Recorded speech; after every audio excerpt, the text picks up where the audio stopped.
হজরত আলী রাদিয়াল্লাহু ছিলেন রাসূল সাল্লাল্লাহু আলাইহি ওয়াসাল্লামের আপন চাচাতো ভাই।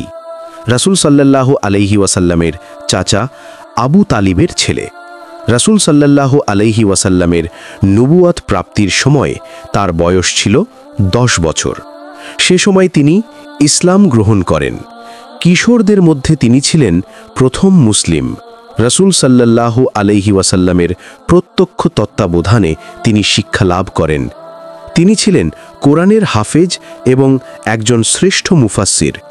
আলী রাদিয়াল্লাহু নিজেই বলেছেন, কোরআনের এমন কোনো আয়াত নেই যা নিয়ে আমি রাসূল সাল্লাল্লাহু আলাইহি ওয়াসাল্লামের সঙ্গে বিস্তারিত আলোচনা করিনি। হুদাইবিয়ার সন্ধি ইসলামের ইতিহাসে একটি উল্লেখযোগ্য ঘটনা। এ সন্ধির লেখক ছিলেন হযরত আলী ইবনে আবু তালিব রাদিয়াল্লাহ। রাসূল সাল্লাল্লাহু আলাইহি সাল্লামের যুগের সব যুদ্ধেই আলী রাদিয়াল্লাহুর সাহসিকতা ও বীরত্বের পরিচয় দিয়েছিলেন। এই কারণে রাসূল সাল্লাল্লাহু আলাইহি সাল্লাম তাকে হায়দার বা সিংহ উপাধি দিয়েছেন। খন্দকের যুদ্ধের সময় রাসূল সাল্লাল্লাহু আলাইহি সাল্লাম আলী রাদিয়াল্লাহুকে জুলফিকার নামের একটি তলোয়ার দেন। রাসূল সাল্লাল্লাহু আলাইহি ওয়াসাল্লামের হিজরতের সময় আলী রাদিয়াল্লাহু গুরুত্বপূর্ণ অবদান রাখেন। অবিশ্বাসীদের যেন সন্দেহ না হয়, এজন্য আলী রাদিয়াল্লাহুকে নিজের বিছানায় শুইয়ে দিয়ে রাসূল সাল্লাল্লাহু আলাইহি ওয়াসাল্লাম আবু বকর রাদিয়াল্লাহুকে সঙ্গে নিয়ে রাতের অন্ধকারে মদিনায় রওনা দেন। সুবহে সাদিকের সময় মক্কার লোকজন রাসূল সাল্লাল্লাহু আলাইহি ওয়াসাল্লামের ঘরে আসে এবং দেখতে পায় আলী রাদিয়াল্লাহুকে তার বিছানায় শুয়ে আছেন। খলিফা নির্বাচিত হবার পরপরে তিনি ইসলামী রাষ্ট্রের রাজধানী মদিনা থেকে ইরাকের কুফায় স্থানান্তর করেন। তিনি ন্যায়পরায়ণতার সঙ্গে তার শাসন কাজ পরিচালনা করেছেন। হিজরি 37 সনে সংঘটিত সিফফিনের যুদ্ধে আলী রাদিয়াল্লাহুর খুব প্রিয় একটি বর্ম হারিয়ে যায়। হঠাৎ একদিন তিনি তার বর্মটি কুফার বাজারে এক অমুসলিমকে বিক্রি করতে দেখেন। তিনি লোকটিকে তার বর্মটি ফিরিয়ে দিতে বলেন, কিন্তু লোকটি বর্ম ফিরিয়ে দিতে রাজি হল না। বর্মটি জোর করে নিয়ে নিতে পারলেও তিনি তা করলেন না।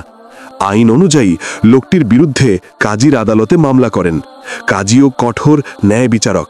তিনি আলী রাদিয়াল্লাহুর দাবির সমর্থনে প্রমাণ চাইলেন। আলী রাদিয়াল্লাহু তাআলা আনহু কোনো প্রমাণ দিতে পারলেন না। ফলে কাজী অমুসলিম লোকটির পক্ষে মামলার রায় দিলেন। মুসলিম জাহানের শাসকের এমন ন্যায়পরায়ণতা লোকটিকে খুব বিস্মিত করল। এ মামলার প্রভাব লোকটির ওপর এতটাই পড়েছিল যে সে মুসলমান হয়ে যায়। লোকটি বলে ওঠে, যে ধর্ম এমন সুন্দর শিক্ষা দেয় সেদিন অবশ্যই সত্য।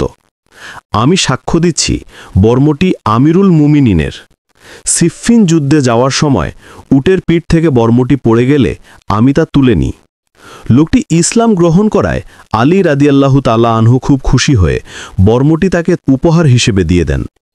আলী রাদিয়াল্লাহু তাআলা আনহু ছিলেন জ্ঞানের ভাণ্ডার। সে যুগে শ্রেষ্ঠ আরব কবিদের মধ্যে তিনিও ছিলেন একজন। দিওয়ানে আলী নামে তার একটি কবিতার সংকলন পাওয়া যায়, তাতে 1400 শ্লোক আছে। তিনি ছিলেন একজন সুবক্তা। নাহাজুল বালাগা নামে তার বক্তৃতার একটি সংকলন আছে। মৃত্যুকালে তার বয়স হয়েছিল 63 বছর। প্রিয় বন্ধুরা, ভিডিওটি কেমন লাগলো? আশা করি ভালো লেগেছে। জান্নাত জাহান্নাম, ইসলামের ইতিহাস, বিখ্যাত ব্যক্তি সম্পর্কে ইতিহাস জানতে আমাদের চ্যানেলটি সাবস্ক্রাইব করে রাখুন। আর লাইক, শেয়ার, কমেন্ট করতে ভুলবেন না কিন্তু। আল্লাহ হাফেজ।